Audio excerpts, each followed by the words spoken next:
काम करते हुए आप लोगों से मेरा एक निवेदन है। बंधुओं, ये देश को आजाद हुए 75 साल के लगभग हो गए और आजादी के बाद लगातार हर 5 साल में चुनाव की प्रक्रिया होती है और एमएलए, एमपी, मुख्यमंत्री, प्रधानमंत्री सब आपके द्वारा चुने जाते हैं। इस लोकतंत्र की दुहाई पूरे विश्व में दी जाती है कि भारत के जैसा लोकतंत्र पूरी दुनिया में नहीं है। जो भी नेता बनेगा वो आपके द्वारा ही बनेगा और आप लोग ही चुनते हैं। पर 70-75 साल के बाद अब देश में स्थिति बदलने लगी। 75 साल के बाद आज देश में ये हालात हो गए हैं कि हमारा देश का लोकतंत्र कमजोर होता जा रहा है, हमारा संविधान कमजोर होता जा रहा है। उसके लिए आप सबको जागरूक होना पड़ेगा। भारतीय जनता पार्टी इस देश में 9 साल से शासन में है, केंद्र में, और जब से वो लोग सत्ता में आए हैं तो एक के बाद एक ऐसे कानून उन्होंने बनाए हैं जो हमारे देश के गरीब, किसान और मजदूरों के खिलाफ काम होता है। देश की जो संस्थाएं हैं जो देश के निर्माण में योगदान रखती है, चाहे आप रेलवे हो, बीएसएनएल हो, चाहे कोई भी हवाई जहाज हो, हवाई अड्डे हो, एक एक कर सबको बेचा था और उनने हमारे देश के खजानों को बेच दिया। तो ऐसी हालात में ये देश को अगर बचाना है, संविधान को बचाना है, तो आपको जागरूक होना पड़ेगा। कांग्रेस पार्टी बहुत लंबे समय तक सत्ता में रही है पर उनने कभी भी इस तरह के काम नहीं किए। आज मोदी जी ने जो देश के हालात पैदा किए हैं वो आप सबके सामने हैं।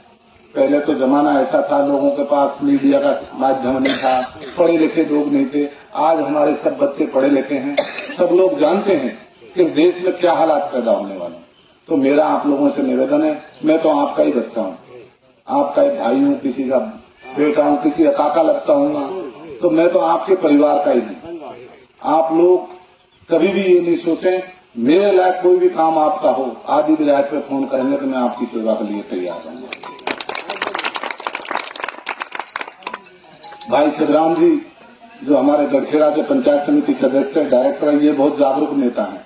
छोटी मोटी समस्या तो आप इनको ही बता दिया करो, कभी भी आदि विधायक पे ये तैयार रहने वाले आदमी। अब आप जानते हो आए दिन बिजली पानी की कोई समस्या हो तो ये हर समय जागरूक रहते हैं और मेरे को फोन करते रहते हैं जैसा आप ये दिक्कत है। तो आने वाले समय में हमको ऐसे जागरूक नेताओं की जरूरत है। ईमानदार होना चाहिए नेता। अगर नेता ईमानदार नहीं होगा तो फिर भ्रष्टाचार व्याप्त होगा और जब भ्रष्टाचार होगा तो आम लोगों के काम नहीं होंगे। तो मेरा तो आप लोगों से ये निवेदन है, ये प्रक्रिया सतत चलनी चाहिए, ये लोकतंत्र मजबूत रहना चाहिए, संविधान मजबूत रहना चाहिए। अगर इसको मजबूत करना है तो आपको कांग्रेस पार्टी को जिताना है।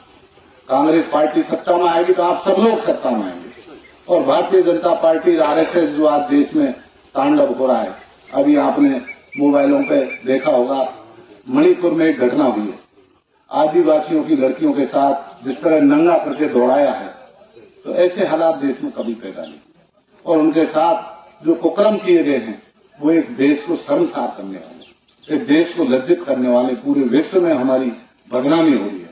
अभी मध्य प्रदेश में एक घटना हुई थी, आदिवासी भाई के ऊपर सिर पे भारतीय जनता पार्टी का नेता पेशाब कर रहा था। तो ये बहुत दुर्भाग्य की बात है।